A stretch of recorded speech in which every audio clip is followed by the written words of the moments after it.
Tuhan, kita berikan tepuk tangan yang terbaik bagi Tuhan. Ya, shalom, selamat pagi Bapak Ibu Saudara yang terkasih dalam Tuhan. Apa kabar pagi hari ini? Sehat, semangat, diberkati dan sekali lagi lebih mantap lagi, apa kabar pagi hari ini? Sehat, semangat, diberkati dan menjadi berkat. Puji nama Tuhan, selamat pagi, salam kenal bagi Bapak Ibu Saudara yang baru pertama kali bergabung dalam Mesbah Doa Pagi bersama dengan kami Zaitun Philadelphia Ministry. Kita ada Mesbah Doa setiap Senin sampai Sabtu jam 5:05. Saudara bisa ready mengikuti Mesbah Doa ini. Saudaraku yang dikasih Tuhan, kami juga rindu. Bagi saudara yang baru pertama kali bergabung, jangan lupa subscribe untuk YouTube dan aktifkan lonceng notifikasi. Bagi yang Facebook, aktifkan lonceng notifikasi dan klik like atau ikuti halaman ini supaya saudara setiap hari menerima pemberitahuan ya, informasi untuk ibadah kita ketika kita sudah live. Selanjutnya Bapak Ibu Saudara, bagi yang belum membagikan live ini, mari bantu membagikan. Saudara 5 atau 10 kali setiap orang membagikan itu sangat berarti. Itu akan sangat banyak menjangkau jiwa. Saudaraku yang terkasih, saya yakin dan percaya tidak ada yang sia-sia yang kita berbuat kerjakan di dalam Tuhan. Amin. Haleluya. Saudaraku, saya percaya sekali lagi, tidak ada yang sia-sia apapun yang kita kerjakan di dalam Tuhan. Saya yakin dan percaya akan selalu ada upah dari Tuhan bagi kita yang sungguh-sungguh mengerjakannya. Amin. Dan saudaraku, satu kesaksian yang saya coba bagikan hari ini buat kita, bagaimana ibu ini mengalami kesembuhan pertolongan Tuhan beberapa waktu yang lalu. Shalom, selamat hari Minggu. Berarti ini WA-nya hari Minggu kemarin, saudaraku. Selamat beribadah Pak Pendeta, Ibu Gembala. Ibu mau menyaksikan kasih Tuhan. Ibu ini namanya Ibu Priscilla ya. Selama mengikuti ibadah Mesbah Doa dari bulan Desember, banyak mujizat yang kualami. Lututku sakit sekitar 15 tahun. Tidak bisa ditekuk ya. Ibu Priscilla sakit lutut 15 tahun tidak bisa ditekuk. Puji Tuhan, habis Mesbah Doa Pagi, berarti Sabtu waktu doa pengurapan minyak ya. Doa kemarin, doa kesembuhan, ibu oles minyak urapan. Puji Tuhan, lutut ibu sekarang bisa ditekuk dan tidak sakit lagi. Terima kasih Bapak Pendeta dan Ibu Gembala. Tuhan Yesus memberkati. Ya, kemuliaan bagi Tuhan ya. Terima kasih buat Tuhan Yesus yang menyembuhkan pelayanan hamba Tuhan, memberi kekuatan, kesehatan, umur panjang, berkat berlimpah, dan rahasia firman semakin dibukakan. Amin. Ya, Ibu Priscilla sakit lutut 15 tahun tidak bisa ditekuk, mengikuti ibadah Mesbah Doa Pagi online, doa pengurapan minyak, diambil minyak urapan, dia oleskan, dan puji Tuhan ditekuk, sudah bisa dan tidak sakit lagi. Kita berikan tepuk tangan untuk Tuhan Yesus. Ya saudara, mujizat yang bagi saya luar biasa, mujizat yang saya yakin saudara tidak kebetulan, tetapi Tuhan yang mengerjakan mujizat-mujizatnya untuk mempermuliakan namanya. Amin saudaraku. Nah saudara, yang hebat bukan minyaknya, yang hebat adalah Tuhan Yesus, nama yang berkuasa. Ada amin saudara. Karena kalau minyaknya yang hebat berarti minyak yang lain aja bisa saja. Nah tanpa nama Yesus gak ada terjadi apa-apa. Dan yang kedua, harus ada iman untuk mengerjakan itu. Amin saudara. Jadi saudara harus punya iman. Dan saudara selanjutnya, salah seorang WA saya, Ibu Juwita Hutagaul, dia berkata, shalom Pak Pendeta, terima kasih doanya. Mama saya sudah sembuh sakitnya dan kakak saya pun sudah dapat pekerjaan. Semoga Tuhan memberkati pelayanan Pak Pendeta lebih luar biasa lagi, sehat dan panjang umur. Amin. Lalu saya tanya, waktu itu sakit mamanya apa? Mamanya sakit tensi tinggi, ya, asam lambung dan kolesterol. Dan puji Tuhan sekarang sudah sembuh. Yes. My God is the real God. Tuhanku adalah penyembuh, Tuhanku adalah Allah yang hidup. Amin. Haleluya saudara, kan dia Tuhan yang luar biasa. Kemuliaan bagi nama Tuhan. Dua kesaksian saya coba bagikan pagi hari ini. Dan saudara yang belum mengalami mujizat, jangan engkau kecewa dengan Tuhan. Jangan engkau berkata, wah Tuhan pilih kasih. Tuhan bukan pilih kasih. Tuhan sedang menguji imanmu, kemurnian imanmu. Apakah engkau sungguh percaya kepada Tuhan? Apakah kau tetap akan mengandalkan Tuhan? Kalau kau tetap mengandalkan Tuhan, kita harus belajar seperti Sadrak, Mesak dan Abednego. Sekalipun Tuhan tidak melepaskan aku akan tetap menyembah Tuhan. Sekalipun Tuhan tidak melepaskan kami dari perapian yang menyala-nyala itu, aku tidak akan menyembah kepada patung yang Tuhanku Raja buat. Wow, itu keren saudaraku ya. Sekalipun doaku gak dijawab. Orang Kristen harus punya iman begitu. Kita percaya kita diberkati, kita percaya kita dipulihkan, kita percaya mujizat terjadi. Tetapi kita juga harus berkata, sekalipun mujizat enggak terjadi, aku tidak akan pernah kecewa dengan Tuhan. Ada amin? Karena mujizat yang paling besar telah kita terima, yaitu keselamatan. Ya, kasih anugerah Tuhan yang paling besar, keselamatan. Ketika kita menjadi percaya, ketika kita mengaku dosa, darahnya diberikan untuk menguduskan, menyucikan kita. Itu telah kita terima. Jadi kalau doa yang lain belum terjadi, saudara, jangan pernah kecewa. Emang kita bisa apa tanpa Tuhan? Kan gitu. Emang kita sehebat apa rupanya makanya kita mau kecewa dengan Tuhan? Emang kita udah lebih benar dari Tuhan makanya kita berani kecewa dengan Tuhan? Kita tidak lebih benar dari Tuhan, kita tidak lebih pintar dari Tuhan, kita tidak lebih hebat dari Tuhan. Andai kata bisa, engkau yang jadi Tuhan, kira-kira saudara lakukan apa? Di suatu tempat, di suatu RT, RW mungkin satu minta hujan, satu minta musim kemarau. Karena apa? Yang satu ini sedang kekeringan, yang satu ini sedang jual es. Yang ini minta panas biar orang haus, biar esnya laku. Yang satu tetangganya minta hujan. Karena lagi saudaraku, lagi butuh air dia. Atau tetangganya sedang berkebun, dia lagi minta hujan supaya dia bisa tanamin kebunnya. Mohon maaf, itu bertetangga. Jangankan bertetangga, satu rumah pun permintaannya bisa beda. Bahkan sepertinya bertentangan. Nah, Tuhan itu maha bijaksana. Dia paling tahu memberi yang terbaik. Oleh sebab itu saudaraku, jangan pernah kecewa dengan Tuhan. Rasanya pagi ini ada orang yang kecewa dengan Tuhan. Kenapa omongan ini keluar? Saya tahu biasanya ada orang yang sedang merasa kecewa. Saudara, jangan engkau kecewa dengan Tuhan. Jangan engkau kecewa dengan Tuhan. Ayo katakan sama-sama, saya tidak kecewa dengan Tuhan. Saya tidak kecewa dengan Tuhan. Dan saya tidak kecewa dengan hamba Tuhan. Dan saya tidak kecewa. Saya tidak kecewa kepada siapapun. Saya tidak kecewa pada siapa. Haleluya. Amen. Saudara, jangan jadi orang Kristen yang gampang kecewa. Ya, orang yang kecewa biasanya adalah orang yang menuntut orang lain sempurna, sementara dia tidak sempurna. Itu biasanya orang yang kecewa. Menuntut orang lain melakukan yang baik, tapi sementara dia belum tentu melakukan yang baik. Haleluya. Amin. Perhatikan orang-orang yang kecewa. Pasti biasanya orang yang menuntut. Orang yang menuntut. Dan kalau kita selidiki kehidupannya, ternyata dia pun banyak mengecewakan orang lain.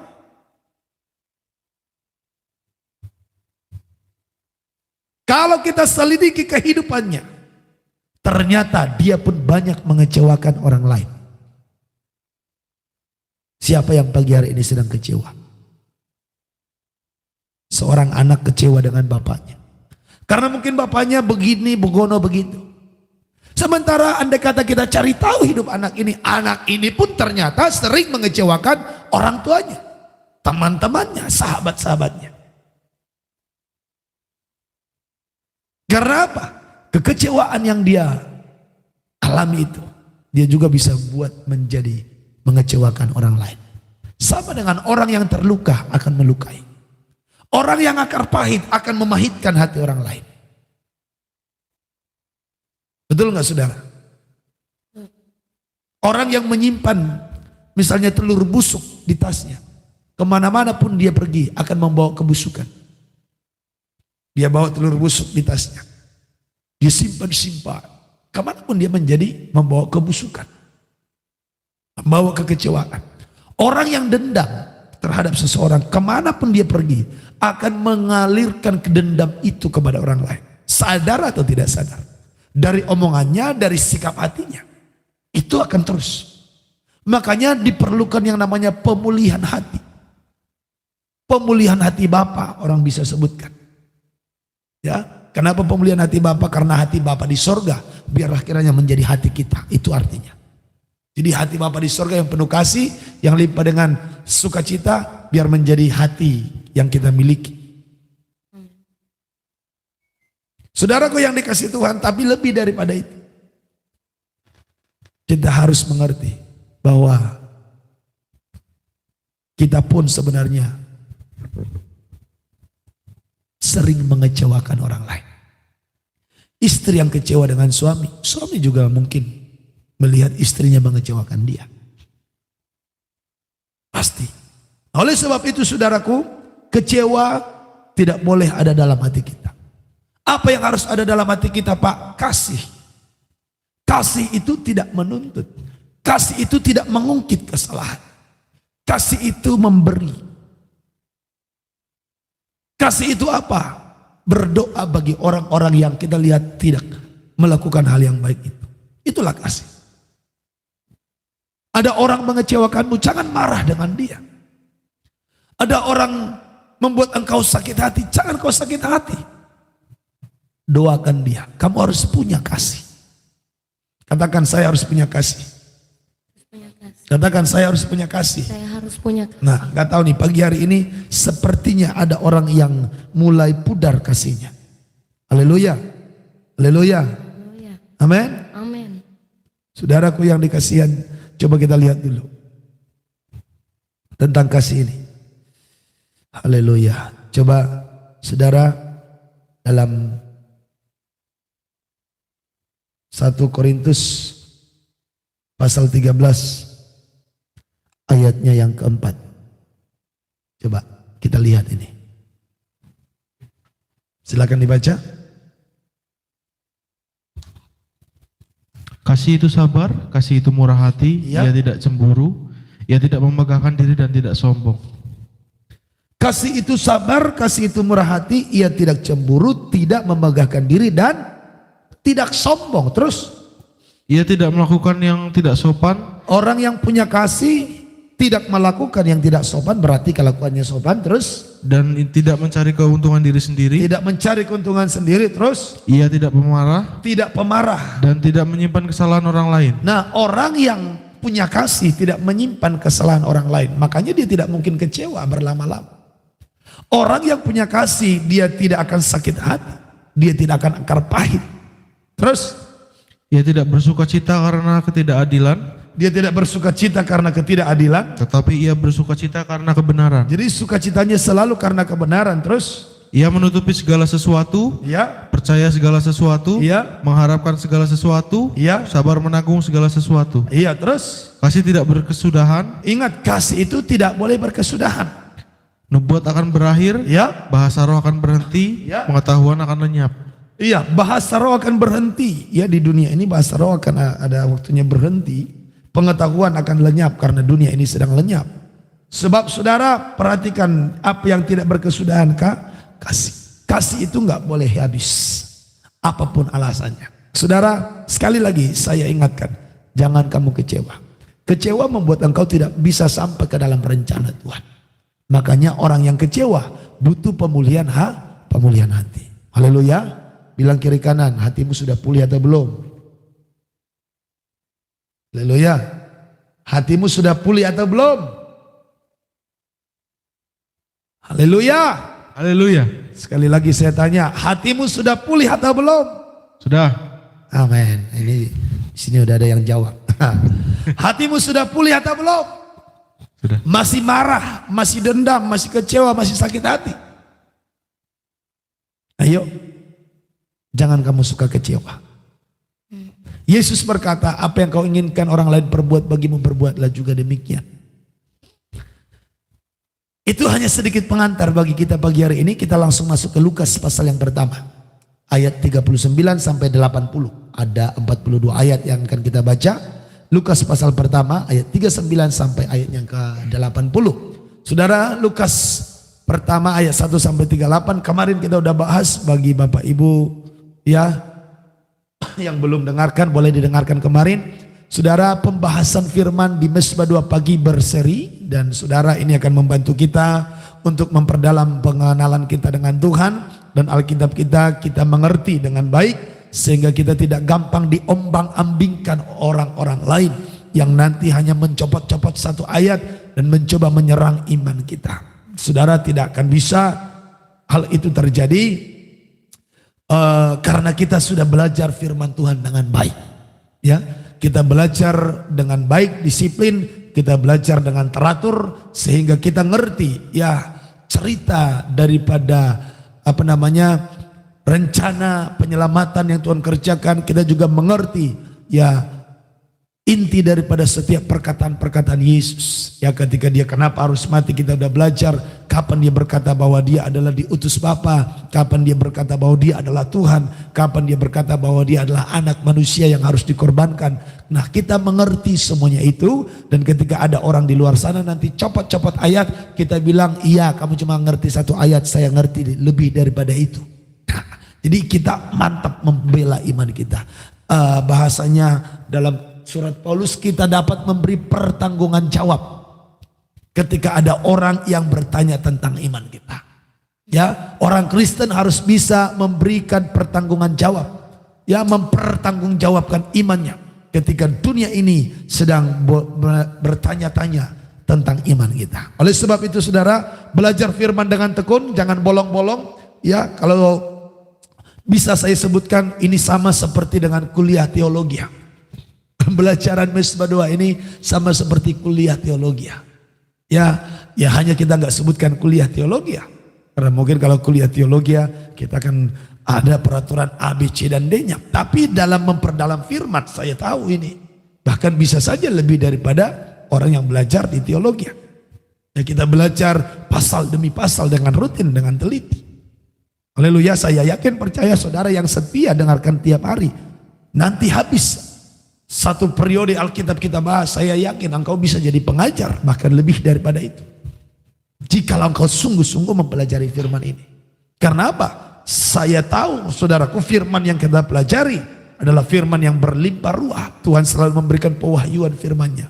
Ya, kita yang berjuang pagi-pagi dengar khotbah, memuji menyembah Tuhan, melawan rasa ngantuk. Ya, saya tahu itu ya. Tapi bagi orang Indonesia Timur, mereka bilang udah nggak melawan rasa ngantuk, Pak. Di sini udah jam 7 mulai doanya. Ya, di sini kan jam 5, di sana udah jam 7. Mereka mau udah sarapan pagi ya. Kita masih baru bangun. Haleluya. Baik, kita baca secara bergantian. Yang ganjil saya baca, yang genap dibaca dengan Ibu Gembala. Nanti demikian bergantian. Laki-laki dan perempuan kita baca secara bergantian. Maria dan Elisabet. Beberapa waktu kemudian berangkatlah Maria dan langsung berjalan ke pegunungan menuju sebuah kota di Yehuda. Di situ ia masuk ke rumah Zakaria dan memberi salam kepada Elisabet. Dan ketika Elisabet mendengar salam Maria, melonjaklah anak yang di dalam rahimnya, dan Elisabet pun penuh dengan Roh Kudus. Lalu berseru dengan suara nyaring, diberkatilah engkau di antara semua perempuan, dan diberkatilah buah rahimmu. Siapakah aku ini sampai ibu Tuhanku datang mengunjungi aku? Sebab sesungguhnya ketika salammu sampai kepada telingaku, anak yang di dalam rahimku melonjak kegirangan. Dan berbahagialah ia yang telah percaya, sebab apa yang dikatakan kepadanya dari Tuhan akan terlaksana. Lalu kata Maria, jiwaku memuliakan Tuhan. Dan hatiku bergembira karena Allah juru selamatku. Sebab ia telah memperhatikan kerendahan hambanya. Sesungguhnya mulai dari sekarang segala keturunan akan menyebut aku berbahagia. Karena yang Maha Kuasa telah melakukan perbuatan-perbuatan besar kepadaku, dan namanya adalah kudus. Dan rahmatnya turun-temurun atas orang yang takut akan dia. Ia memperlihatkan kuasanya dengan perbuatan tangannya, dan mencerai-beraikan orang-orang yang congkak hatinya. Ia menurunkan orang-orang yang berkuasa dari tahtanya dan meninggikan orang-orang yang rendah. Ia melimpahkan segala yang baik kepada orang yang lapar dan menyuruh orang yang kaya pergi dengan tangan hampa. Ia menolong Israel hambanya karena ia mengingat rahmatnya. Seperti yang dijanjikannya kepada nenek moyang kita, kepada Abraham dan keturunannya untuk selama-lamanya. Dan Maria tinggal kira-kira 3 bulan lamanya bersama dengan Elisabet, lalu pulang kembali ke rumahnya. Kelahiran Yohanes Pembaptis, kemudian genaplah bulannya bagi Elisabet untuk bersalin, dan ia pun melahirkan seorang anak laki-laki.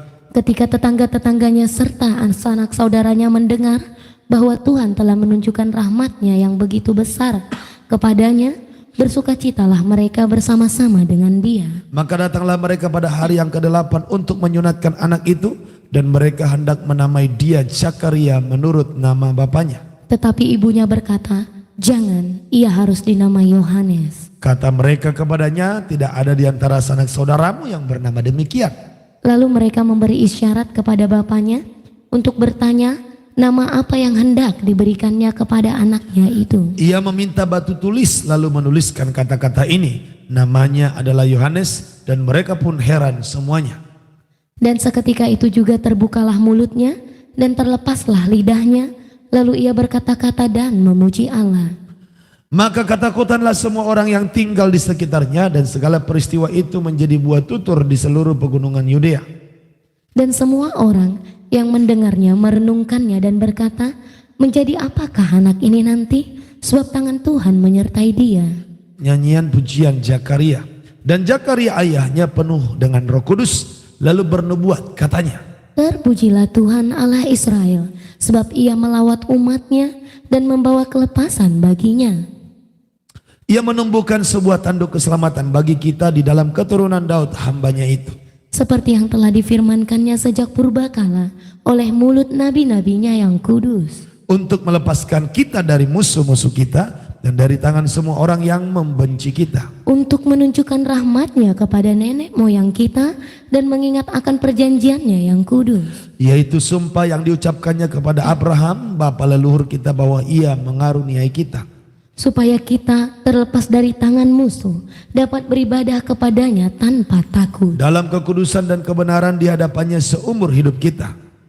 Dan engkau, hai anakku, akan disebut Nabi Allah yang Maha Tinggi, karena engkau akan berjalan mendahului Tuhan untuk mempersiapkan jalan baginya. Untuk memberikan kepada umatnya pengertian akan keselamatan yang berdasarkan pengampunan dosa-dosa mereka. Oleh rahmat dan belas kasihan dari Allah kita, dengan mana ia akan melawat kita, surya pagi dari tempat yang tinggi. Untuk menyinari mereka yang diam dalam kegelapan dan dalam naungan maut, untuk mengarahkan kaki kita kepada jalan damai sejahtera. Sama-sama. Adapun anak itu bertambah besar dan makin kuat rohnya. Ia tinggal di padang gurun sampai kepada hari ia harus menampakkan diri kepada Israel. Katakan amin. Amin.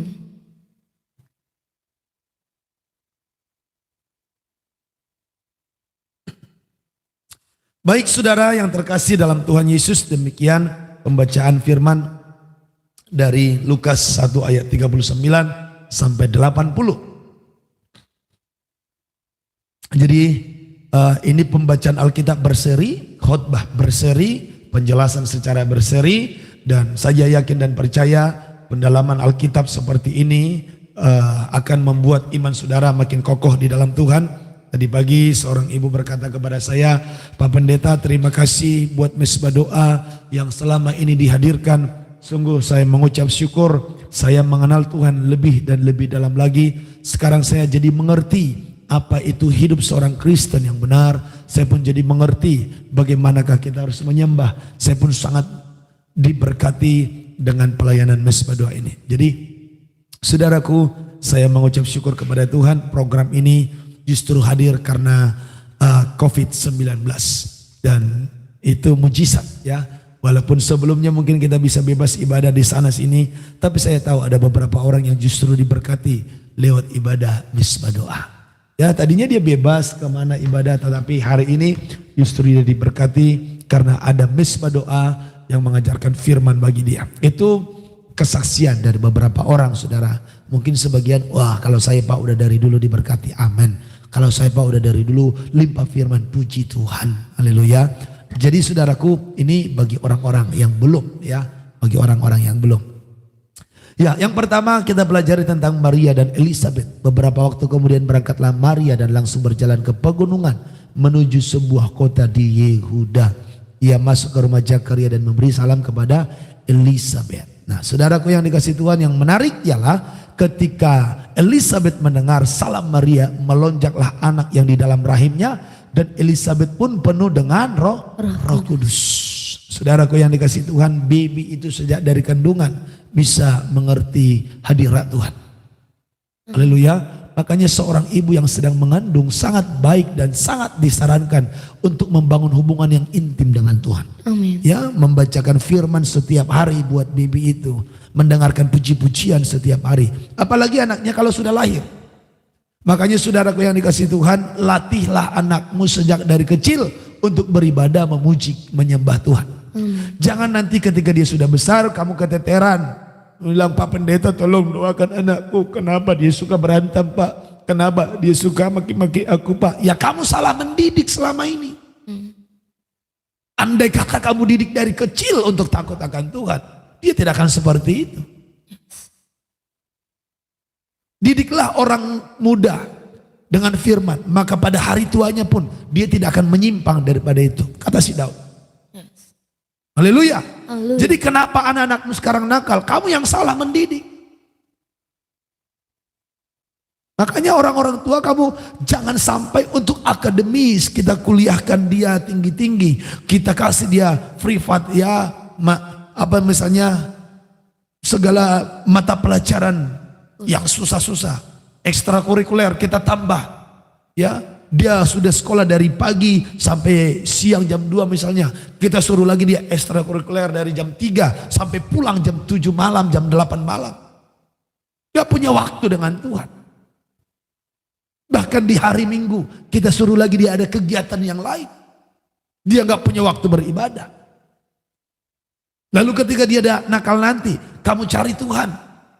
Bilang dong ekstrakurikulernya yang mengajar dia. Bilang, anakku ini jadi nakal sekarang maki-maki. Tolong kasih rumusnya. Entahkah rumus Pitagoras, kata rumus fisika yang mau dikasih biar dia bertobat. Bisa nggak? Haleluya. Kadang-kadang kita nggak ngerti mana prioritas. Kadang-kadang kita nggak paham mana yang diutamakan buat anak-anak ini. Ajarin anakmu untuk memuji Tuhan. Ajarin anakmu baca Alkitab. Latih setiap hari. Tidak boleh tidur. Bahkan tidak boleh melakukan apapun sebelum kamu baca Alkitab minimal 1 pasal 1 hari contohnya. Ajar dari kecil mereka. Maka pada hari tuanya, hari besarnya nanti kamu akan lihat. Itu akan menjadi anak-anak yang hebat dan luar biasa. Salomo diajar si Daud takut akan Tuhan. Jadi raja. Bisa meneruskan apa yang papanya rintis. Walaupun si Salomo masih muda waktu dia jadi raja, tapi dia sangat berhikmat. Kenapa? Ketika dia menerima tongkat kerajaan itu, dia sudah ngerti mencari wajah Tuhan. Dia sudah ngerti yang namanya berdoa. Makanya dia berdoa, Tuhan tolonglah aku. Ketika Tuhan tanya, apa yang kau minta Salomo?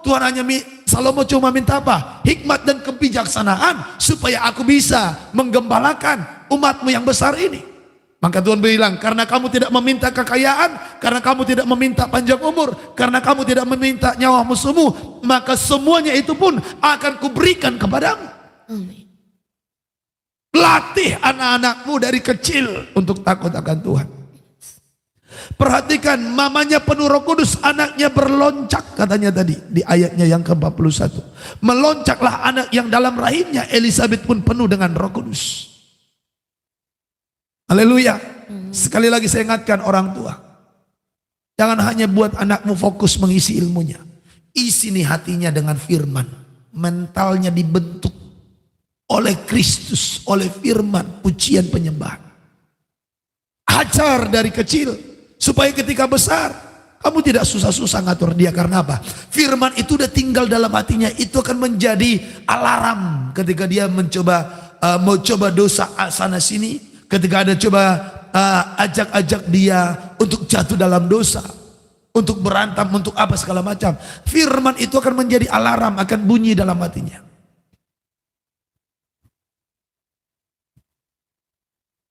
Tapi kalau rumus matematikanya kamu ajarkan tiap hari, itu nggak bisa jadi alarm supaya tidak berbuat dosa. Bahkan jangan-jangan karena pintarnya dia dengan ilmu akademis, dia pakai jadi menipu. Dia pakai jadi bodohin orang. Dia pakai jadi mencuri. Handphonenya dibuat password paling rumit sehingga orang tuanya tidak tahu apa yang dia kerjain di handphonenya. Ayo Bapak Ibu Saudara yang dikasihi Tuhan, latih anakmu sejak dari kecil terhubung dengan Tuhan. Bahkan sejak dari kandungan. Sejak dari kandungan. Sejak dari kandungan. Coba kita lihat, cari ayatnya sebentar. Didiklah orang muda untuk takut akan Tuhan. Coba dicari dulu. Amsal 22 ayat 6. Amsal 22 ayat 6. Coba kita lihat dulu.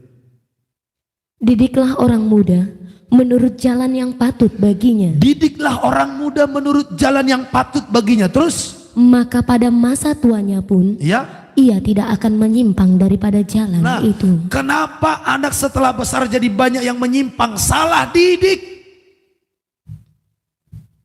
Salah didik. Yes. Salah siapa? Sebenarnya dimulai dari salah orang tua. Kalau anakmu bisa jadi maki-maki, kalau anakmu bisa jadi marah-marah, mengutuki, simpel, dia belajar dari mana sih? Dari orang tua, kecuali anak ini memang tidak dibesarkan orang tuanya kandung, dibesarkan orang lain ya. Berarti dia itu saudara belajar dari di mana dia berada, lingkungan apa. Beberapa orang saudara ada yang konseling. Pak, kenapa anakku jadi begini sama aku? Simpel, kamu gak menabur yang baik kepada dia selama ini, sehingga itu yang tumbuh. Kamu menabur yang tidak baik, lama-lama bertumbuh dan berbuah akhirnya. Ya tapi Pak, aku gak sejahat itu dulu. Iya, tapi benih yang sekecil itu, yang jahat tadi itu, ketika kamu taburkan di hatinya, itu jadi bertumbuh berbuah. Makanya jadi berlipat kali ganda kejahatannya, kemarahannya, dendamnya. Mungkin kamu cuma bilang dasar kamu anak yang bodoh, tidak tahu diri. Mungkin kamu cuma omong itu. Tapi saudara tahu itu benih di hatinya. Itu jadi bertumbuh dan berbuah-buah dalam kejahatan. Yang akhirnya itu pun berlipat kali ganda omongannya. Jadi keluar kebun binatang, makian, kutukan dan lain sebagainya. Karena apa? Tidak ada juga benih yang baik yang kamu biarkan tumbuh dalam hatinya. Tidak kamu ajar. Apa itu benih yang baik? Simpel, firman, takut akan Tuhan. Makanya ajar anakmu untuk takut akan Tuhan. Amin. Ajar dari kecil. Terus bagaimana Pak yang kami sudah sempat begini? Ya udah belajar bersabar dan doa sungguh-sungguh dengan Tuhan. Doa dan puasa harganya mahal untuk kamu bayar harga supaya anakmu berubah. Ya berharaplah akan kasih karunia Tuhan. Tunjukkanlah teladan ini yang baik. Tetapi memang itu akan bayar harganya lebih mahal. Karena apa? Kamu tuh udah nggak bisa maksa mereka lagi. Udah nggak bisa maksa. Kalau waktu kecil, diam, masih bisa. Kalau sampai dia udah SMA, diam, apa kau diam-diamin orang, udah gitu. Udah bisa nyerocos, udah bisa lebih pintar dari kita ngobrolnya. Makanya ajar anakmu takut Tuhan dari sekarang. Katakan amin. Amin. Haleluya. Haleluya. Ya, saudaraku yang dikasih Tuhan, ayat 45. Dan berbahagialah ia yang telah percaya sebab apa yang dikatakan kepadanya dari Tuhan akan terlaksana. Nah saudara, siapa yang percaya akan firman Tuhan, dia akan melihat firman itu terlaksana. Ya, saudaraku yang dikasih Tuhan, ini luar biasa ini luar biasa. Jadi pertemuan-pertemuan orang tua dengan orang lain pun menentukan perkembangan anak. Yes. Perhatikan baik ayat 43-44 ya. Siapakah aku ini sampai ibu Tuhanku datang mengunjungi aku? 44. Sebab sesungguhnya ketika salammu sampai kepada telingaku, anak dalam rahimku melonjak kegerangan. Perhatikan poin penting ini. Orang tua bertemu dengan siapapun dengan membawa anak, itu mempengaruhi perkembangan anak itu. Sangat mempengaruhi. Jadi orang tua bawa ini kemana, itu mempengaruhi. Kalau kamu bawanya karena kamu senang anakmu melihat anakmu happy main game, waktu kecil kamu cuma bawa main game, jangan salahkan dia ketika dia besar kerjanya main game dari pagi sampai malam. Jangan salahkan dia, kamu yang latih dari kecil. Kamu bawa ke area permainan, yeay hebat, kamu bilang hebat dia kan waktu kecil main game. Hebat, ketika sudah besar dia ngerti itu hidupnya, dari pagi sampai malam ketemu pagi dia main game, bilang hebat dong. Haleluya. Kita rombak semua yang tidak benar ini, harus dibuang semua itu. Makanya Bapak Ibu Saudara, sekali lagi, ajar anakmu dengan baik. Amin. Ajar anakmu dengan baik. Kasih firman, ajar dengan baik. Haleluya, ini rahasia pengajaran firman Tuhan. Pertemuanmu dengan seseorang, kamu bawa anakmu ketemu apa, kamu bawa anakmu ke lingkungan apa, itu mempengaruhi dia. Ketika Maria ketemu Elizabeth, anak dalam rahimnya melonjak kegirangan. Bayangkan, masih dalam rahim sudah bisa ngerti, sudah bisa rasakan siapa yang datang ini. Masih dalam rahim. Masih dalam rahim. Anak itu sudah bisa tahu siapa yang datang. Anak itu sudah bisa merasakan kuasa Roh Kudus masih dalam rahim. Apalagi kalau sudah lahir, sudah bisa ngomong, sudah bisa ngerti kalimat A, B, C, dan D. Wow, kamu bawa ketemu orang-orang yang luar biasa dalam Tuhan. Dia pun akan menjadi orang yang luar biasa. Haleluya. Haleluya. Ada amin. Amin. Yes. Orang tua saya ingatkan, waktu kecil anakmu kau suruh main game, kau bilang hebat, siap-siap aja. Kalau kau nggak latih dari kecil sampai ketika dia besar, dia akan merasa hebat ketika dia bisa main game dari pagi ketemu pagi. Kamunya yang stres. Lalu kamu marah-marah, giliran kamu udah marah-marah, kamu keluar lagi kata kebun binatang, makin parah. Kamu mau emosi, maki-maki anakmu, makin tambah parah. Entahkah anak, entahkah cucu, makin parah. Makanya dari kecil, stop, handphone stop, ibadah. Handphone stop, waktunya baca Alkitab. Handphone stop, gak boleh bisa makan sebelum semuanya ibadah. Latih dari kecil. Kasih tahu mereka, kita harus bergantung dengan Tuhan. Kasih tahu mereka bahwa kita harus mengandalkan Tuhan. Tanpa Tuhan we are nothing. Tanpa Tuhan kita gak ada apa-apanya. Ajari dari kecil. Maka mereka akan bergantung kepada Tuhan sepanjang hidupnya. Amin. Haleluya. Saya bersyukur waktu kecil orang tua saya lihat sering bangun pagi dia nangis, dia doa. Gak ngerti memang waktu kecil sepertinya biasa saja, tapi sekarang aku ingat itu, memori itu gak bisa lupa. Ketika mama bangun nangis doain kami anaknya satu persatu. Ya mungkin gak semua jadi berhasil karena tetap ada proses waktu, tapi tidak akan ada yang sia-sia. Gak mungkin langsung baik sempurna karena itu tadi pergaulan juga merusak kebiasaan yang baik. Makanya anak ini harus selalu terus diajarkan punya pergaulan yang baik. Ya mungkin waktu di rumahmu oke, baik, tapi ketika dia sudah SMA, kuliah, salah pergaulan. Bisa juga jadi berubah apa yang sudah kau ajarkan. Makanya harus dibangun komunikasi yang baik terhadap setiap anak. Ajak doa itu harus terus menerus. Nah, ketika dia kuliah di tempat yang berbeda, cari tahu dia kuliah di mana, dia ibadah di mana. Kalau bisa kamu koneksi terhadap pemimpin rohani yang ada di situ. Tanyain, anakku gimana, ibadah enggak? Jangan untuk hal akademis kamu terkoneksi dengan guru akademisnya. Untuk hal yang rohani kamu tidak terlalu peduli. Bukankah begitu kenyataannya selama ini? Untuk hal akademis kita punya nomor dosennya, bahkan semua mata pelajaran dosen kamu punya. Bahkan yang ada sampai rektornya pun kamu bisa telepon. Tapi untuk hal yang rohani, adakah kamu berjuang sedemikian? Tidak ada. Jarang. Itu yang bikin rusak banyak generasi muda. Maka harus kita perbaiki mulai dari sekarang. Anakmu sedang di mana? Cari tahu bagaimana ibadahnya. Doa enggak dia? Ibadah enggak dia? Kalaupun ibadah, bagaimana responnya waktu ibadah? Sungguh-sungguh enggak atau main-main? Cari tahu. Sebagaimana kau cari tahu dia tentang sekolahnya, akademisnya. Yes. Tentang kerohaniannya cari tahu. Kalau dia tidak ada di depanmu, Amin. kamu akan melihat anakmu akan terjaga. Amin. Haleluya. Haleluya. Ada amin. Amin. Ini tentang pengajaran tentang anak dulu ini. Haleluya. Haleluya. Jadi ini cerita, gak selalu berbicara tentang Natal dulu ini. Gak selalu. Makanya firman itu selalu baru setiap pagi, baru setiap hari. Besar setiamu Tuhan, besar setiamu. Mungkin tadi waktu saudara baca, kok ini udah bahas tentang Natal ya? Tuhan kasih rema yang berbeda. My God is the real God. Yes. Amin. Amin.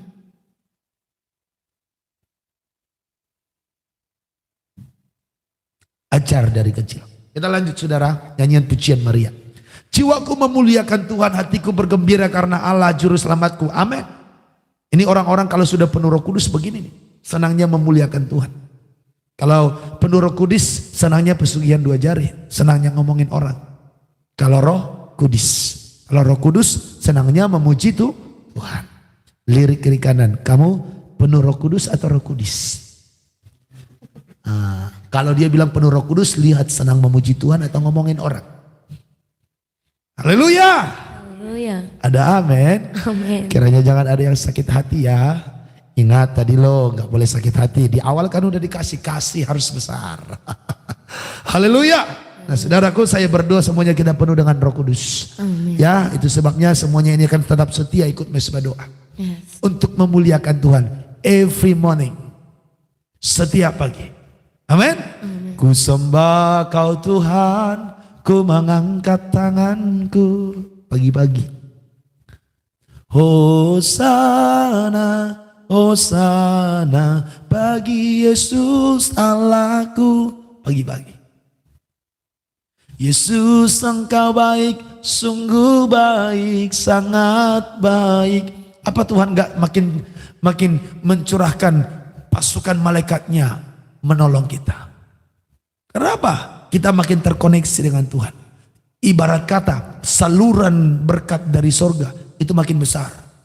Karena apa? Pagi-pagi kamu gak buka handphone, kamu gak bikin status, kamu hanya datang kepada Tuhan. Yesus engkau baik, sungguh baik, sangat baik. Bukankah kita senang kalau kita selalu dibuat nomor 1?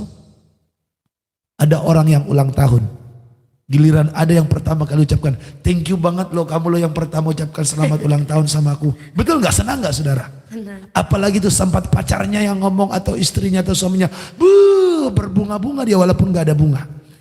Hatinya berbunga-bunga. Yang mulai tahun mulai ada senyum-senyum ini ya. Saudaraku yang dikasih Tuhan, apalagi dengan Tuhan kita bagi-bagi, nggak ada yang lain. Kita bilang yang terutama di dalam hidup ini meninggikan nama Yesus. Mau bangun pagi kau bilang begitu, Tuhan bilang anakku ini memang selalu buat aku bersuka cita. Malaikat, kat, artinya malaikat. Kenapa Tuhan jangan terlambat hari ini berkat bagi dia. Dan tolong tambahkan 2 kali lipat bonus bagi dia. Kalau bisa saja begitu. Haleluya. Kalau begitu Pak, aku menyembah Tuhan dulu. Biar Tuhan curahkan berkat. Tuhan bilang, kat, kenapa? Tunda pemberian berkat. Kenapa? Motivasinya lain. Iya saudara, hatimu hanya karena cinta. Berkat itu urusan Tuhan, bukan urusan. Ya, urusan Tuhan. Jadi kalau motivasi menyembah Tuhan, biar Tuhan curahkan berkat.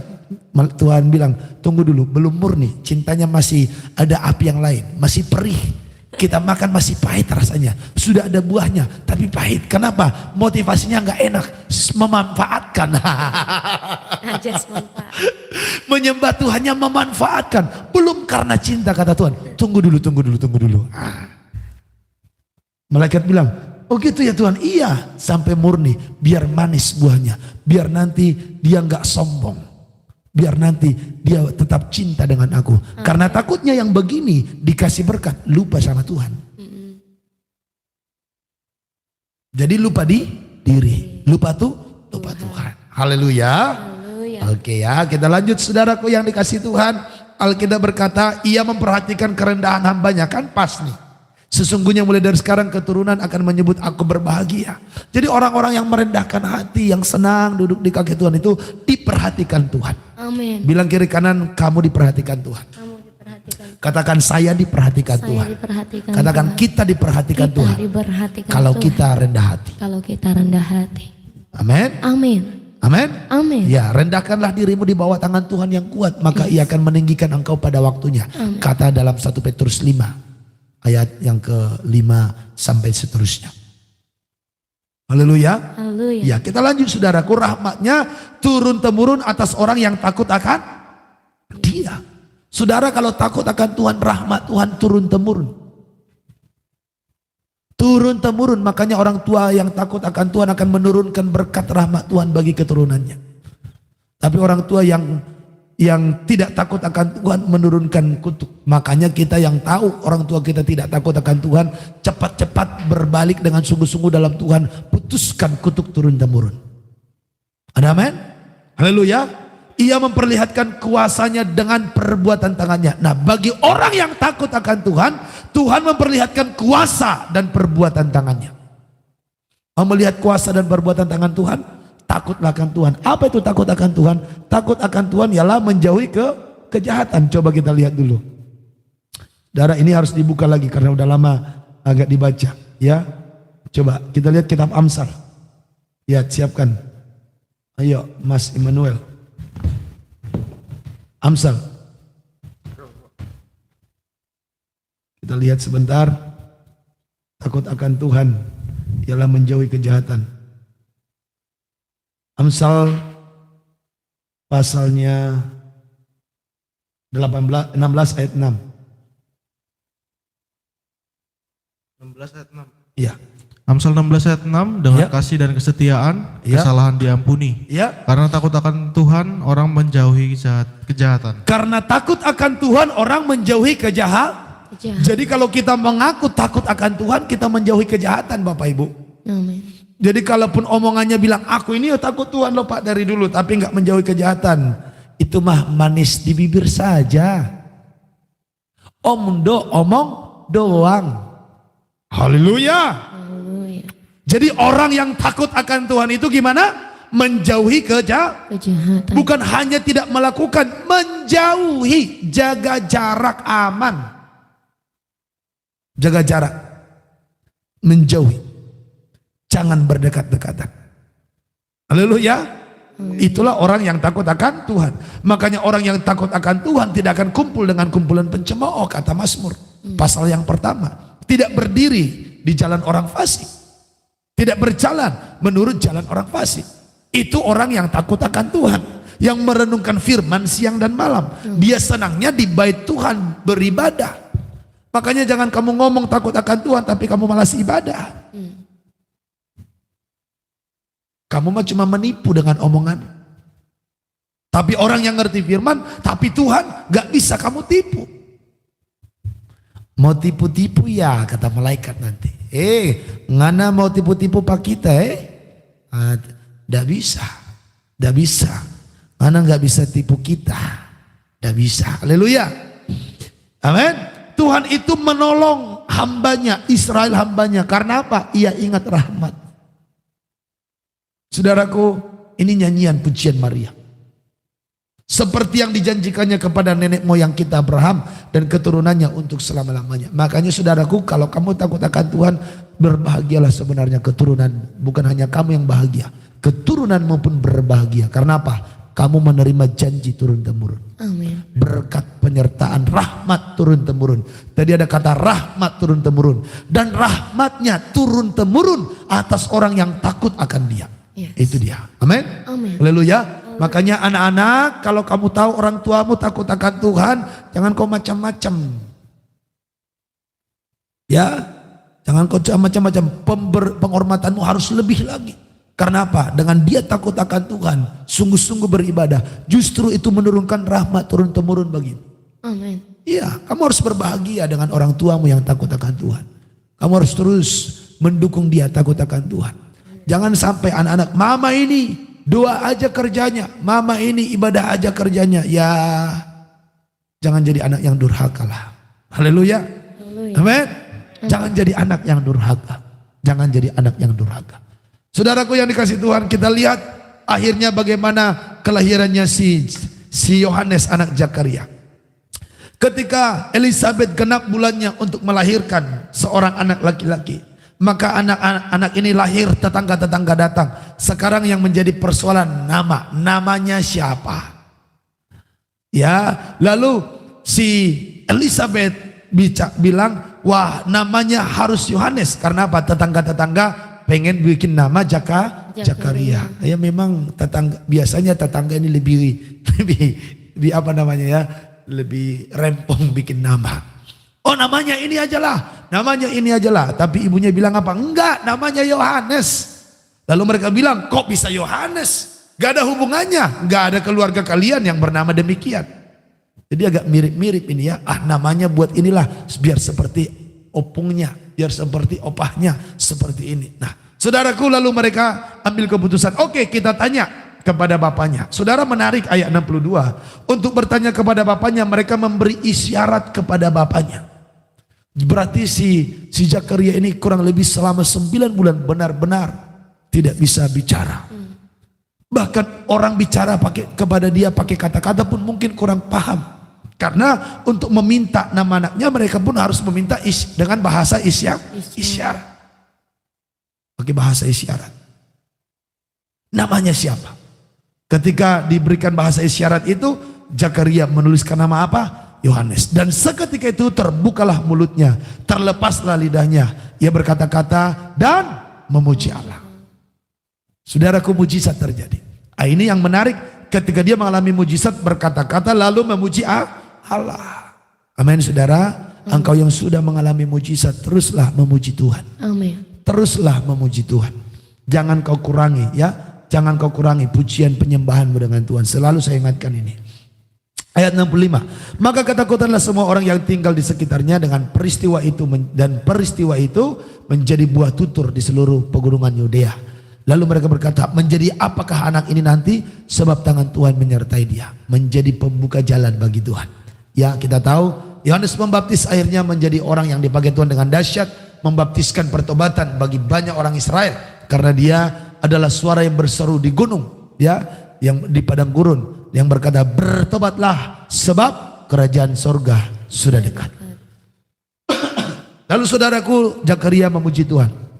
Apa isi pujiannya itu? Ia penuh dengan Roh Kudus lalu bernubuat. Ya, bernubuat, memuji-muji Tuhan tadi. Nah, orang yang penuh Roh Kudus, kesenangannya pasti hal-hal yang rohani. Makanya saudaraku, kita yang sudah penuh Roh Kudus, bahasa roh, tolong tunjukin dari dalam dirimu kesukaanmu hal-hal yang rohani. Jangan lagi duniawi. Amin. Perkataanmu perkataan yang memuliakan Tuhan. Perhatikan ini, terpujilah Allah Israel. Ia melawat umatnya dan membawa kelepasan baginya. Katakan amin. Saudara, kita umat Tuhan. Tuhan melawat kita dan membawa kelepasan bagi kita. Amin. Saya berdoa Tuhan melawat engkau yang sakit dan jadilah sembuh. Dan engkau diberikan kelepasan dari sakit penyakit. Amin. Saudara, Indonesia sedang digentarkan dengan berita varian COVID-19. Ada yang namanya Delta, ada yang namanya Beta, ada yang namanya Gamma. Ada 11 varian katanya, tapi 3 yang sedang berkembang. Tapi saya mau berkata, kita tidak perlu takut. Amin. Hidupku hanya ditentukan oleh kuasa-Mu. Amin. Hidup kita di tangan Tuhan. Ya, pakai masker, jaga jarak, hindari kerumunan sebisa mungkin. Oke, apa-apa. Tapi kamu gak perlu takut. Karena bukan itu yang menjamin keselamatanmu. Tapi firman. Itu adalah hanya bagian daripada hikmat ataupun bagian daripada mentaati aturan pemerintah. Sekali lagi saya katakan, jangan takut mati. Jangan takut mati. Ya, jangan pernah takut mati. Iya Pak, tapi anakku masih kecil-kecil. Itu saudaraku, kamu takutkan begitu, emangnya jadi apa? Kamu jadi ditunda matinya kalau udah Tuhan bilang mati? Enggak. Kita takut mati bukan jadi memperlama kita hidup. Justru mempercepat. Betul enggak? Lukas kan udah bilang. Lukas 26. Di akhir zaman ada orang yang mati karena ketakutan. Betul enggak saudara? Coba kita lihat dulu itu. Mati karena ketakutan. Sebentar, kita cari ayatnya sebentar Bapak Ibu ya. Mati karena takut dan cemas. Ya, coba. Lukas 21 ayat 26 ya. Mohon maaf, bukan Lukas 26, Lukas 21 ayat 26. Karena Lukas kalau tidak salah cuma 24 ini ya. Orang akan mati ketakutan karena kecemasan berhubung dengan segala apa yang menimpa bumi ini. Perhatikan, orang akan mati ketakutan karena apa? Kecemasan berhubung dengan segala apa yang menimpa bumi ini. Terus? Sebab kuasa-kuasa langit akan goncang. Ayat 27. Pada waktu itu, orang akan melihat Anak Manusia datang dalam awan dengan segala kekuasaan dan kemuliaan. Saudara dengarkan baik, ketika banyak orang mati karena kecemasan, mati karena ketakutan tentang apa yang terjadi yang menimpa bumi ini, dengar baik, Alkitab sudah kasih tahu. Waktu itu orang akan melihat Anak Manusia datang dalam awan dengan segala kekuasaan dan kemuliaannya. Sekarang udah banyak orang yang mati karena takut. Ini sudah mulai penggenapan firman. Itu artinya apa? Jesus is coming soon. Saudara harus paham. Makanya ini ada pengajaran firman tiap hari. Karena kita sedang kejar ketertinggalan kita selama ini. Kita nggak mau sia-siakan waktu yang singkat ini. Karena udah mulai terjadi. Coba, satu COVID-19 saja udah menggemparkan di tahun 2020. Sekarang tahun 2021 ada variannya banyak. Makin menggemparkan kan? Maka engkau kan melihat di akhir zaman ini ada orang-orang tiba-tiba mati karena takut. Orang akan mati ketakutan karena kecemasan berhubung dengan segala apa yang menimpa bumi ini. Sebab kuasa-kuasa langit akan goncang. Tuh. Dan ketika itu terjadi, Alkitab berkata pada waktu itu. Sekarang belum terlalu banyak orang yang mati karena ketakutan. Tapi ini akan bisa jadi makin banyak. Karena ancaman-ancaman dan kecemasan di dunia ini terus bertumbuh. Terus berkembang, terus makin banyak, terus makin meluas. Dengan semua adanya media sosial ini, apa-apa yang terjadi orang bisa tahu. Makanya kalau orang tidak ngerti firman, dia tidak bisa saring berita. Segala berita dia telan bulat-bulat. Dan itu akan merusak hatinya, imannya. Dan hanya saudara yang ngerti firman, yang ngerti kebenaran akan terjaga. Makanya firman tiap hari ini dikumandangkan. Hamba-hamba Tuhan setiap hari bikin live ini dan itu. Bukan mau kejar setoran, kejar jiwa. Jangan sampai ada yang jadi mati ketakutan. Terjagalah oleh firman. Waktu itu terjadi, Anak Manusia akan datang. Orang akan melihat Anak Manusia datang. Itu menunjuk kepada pribadi Yesus. Dengan segala kekuasaan dan kemuliaannya. Datang di awan-awan, berarti pengangkatan. Makanya enggak usah pikir terlalu jauh dengan hidupmu. Tentang jadi kaya, tentang jadi ini dan itu. Sekarang utamakan dulu bagaimana kamu berkenan kepada Tuhan. Itu dulu. Itu dulu yang utamakan. Ya, karena masalah jadi kaya, menjadi hebat, itu adalah bonus dari Tuhan. Amin. Haleluya. Saudaraku, ingat ini baik-baik. Banyaklah membangun hubungan dengan Tuhan. Penuhlah dengan Roh Kudus. Memuji-muji Tuhanlah. Oke, karena waktu saya selesaikan di ayat 80 yang terakhir. Saya mau bagikan. Besar dan makin kuat rohnya. Anak itu bertambah besar dan makin kuat rohnya. Saudara, doakan ini bagi anakmu. Anakmu doakan dalam nama Yesus, anakku ini bertambah besar, bertambah hikmatnya, bertambah kuat rohnya di dalam Tuhan. Amin. Sehingga kita tahu Yohanes sampai hari matinya tetap menjadi orang yang memuliakan Tuhan. Amin. Bahkan dia mati martir. Mati martir itu bukan kutuk, tapi itu kasih karunia kepada Allah. Ya, mati martir itu adalah pengorbanan yang luar biasa untuk Tuhan. Haleluya. Itu hal yang luar biasa. Itu hal yang luar biasa. Baik saudaraku yang dikasih Tuhan, karena waktu, demikianlah firman Tuhan pagi hari ini. Ada beberapa poin yang tadi ditekankan. Satu, ajar anakmu takut akan Tuhan. Yang kedua, bangun hubunganmu memuji menyembah Tuhan. Yang ketiga, saudaraku, mengertilah tanda-tanda alam, tanda-tanda langit yang ketika terjadi ketakutan menimpa di mana-mana, itu artinya Tuhan akan segera datang. Pada waktu orang mati ketakutan karena kecemasan, berhubung dengan segala apa yang menimpa bumi ini, kuasa-kuasa langit akan runtuh. Pada waktu itu orang akan melihat Anak Manusia datang dalam awan. Amen. Are you ready? Are you ready? Jesus is coming soon.